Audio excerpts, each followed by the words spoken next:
চলতি বছরের নভেম্বরে যুক্তরাষ্ট্রের প্রেসিডেন্ট নির্বাচনের ঠিক আগ মুহূর্তে প্রতিদ্বন্দ্বিতা নিয়ে চাপের মুখে প্রেসিডেন্ট জো বাইডেন। প্রতিপক্ষের পাশাপাশি বাইডেনের নির্বাচনী লড়াই নিয়ে প্রশ্ন তুলেছেন খোদ ডেমোক্র্যাট দলের বাঘা বাঘা নেতারা। এরই ধারাবাহিকতায় এবার নিজ দলের প্রভাবশালী সিনেটর মাইকেল বেনেট প্রথমবারের মতো প্রকাশ্যে বাইডেনের বিরুদ্ধে কথা বললেন।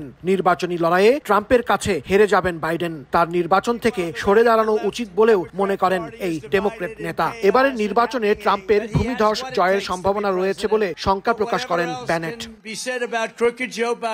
শুধু তিনিই নন, ডেমোক্র্যাট দলের নির্বাচনী তহবিলের অন্যতম অর্থ যোগানদাতা ও হলিউড অভিনেতা জর্জ ক্লুনিও মনে করেন বয়স বিবেচনায় বাইডেনের নির্বাচন থেকে সরে দাঁড়ানো উচিত। তিনি বলেন, প্রেসিডেন্ট জো বাইডেন জীবনে অনেক প্রতিযোগিতায় জিতেছেন, তবে এবার তিনি সময়ের কাছে হেরে যাবেন।